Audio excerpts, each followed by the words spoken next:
ഓണത്തിനൊരുങ്ങാൻ പുതുപുത്തൻ വസ്ത്രശേഖരവുമായി silk garden.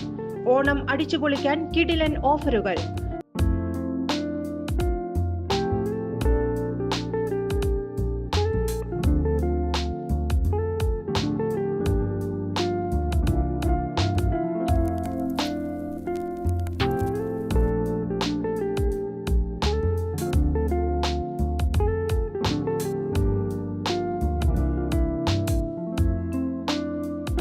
മറ്റെങ്ങും ലഭിക്കാത്ത വിലക്കുറവിൽ വസ്ത്രവ്യാപാര രംഗത്ത് വർഷങ്ങളായുള്ള പാരമ്പര്യം.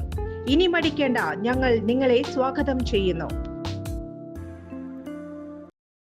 തദ്ദേശ സ്വയംഭരണ സ്ഥാപനങ്ങളിലേക്കുള്ള തെരഞ്ഞെടുപ്പിൽ വോട്ടർ പട്ടികയിൽ പേര് ചേർക്കാനുള്ള തീയതി നീട്ടണമെന്ന് ആവശ്യപ്പെട്ട് പ്രതിപക്ഷ നേതാവ് വി.ഡി. സതീശൻ സംസ്ഥാന തെരഞ്ഞെടുപ്പ് കമ്മീഷന് കത്ത് നൽകി.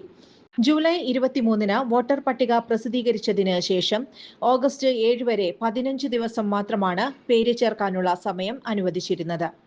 ഓൺലൈൻ വഴി ചെയ്യേണ്ട പേര് ചേർക്കൽ, തിരുത്തൽ, ഒരു വാർഡിൽ നിന്നും മറ്റൊരു വാർഡിലേക്ക് പേര് മാറ്റുന്നത് അടക്കമുള്ള പ്രക്രിയകൾക്ക് തുടക്കം മുതലേ പല സ്ഥലങ്ങളിലും സാങ്കേതിക തകരാർ മൂലം തടസ്സം നേരിട്ടിരുന്നു.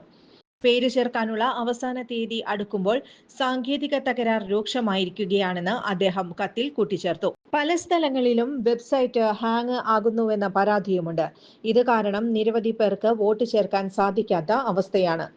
കഴിഞ്ഞ തെരഞ്ഞെടുപ്പിൽ വോട്ട് ചെയ്ത നിരവധി പേരുടെ വോട്ട് നിലവിൽ ലിസ്റ്റിൽ വിട്ടുപോയ സാഹചര്യവും നിലനിൽക്കുന്നുണ്ട്. ഈ സാഹചര്യത്തിൽ വോട്ടർ പട്ടികയിൽ പേര് ചേർക്കാനുള്ള തീയതി 15 ദിവസം കൂടി നീട്ടി നൽകണമെന്ന് പ്രതിപക്ഷ നേതാവ് കത്തിൽ ആവശ്യപ്പെട്ടു.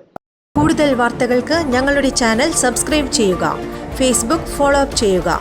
വാർത്തകൾ വേഗത്തിലറിയാൻ എനി ടൈം ന്യൂസ്.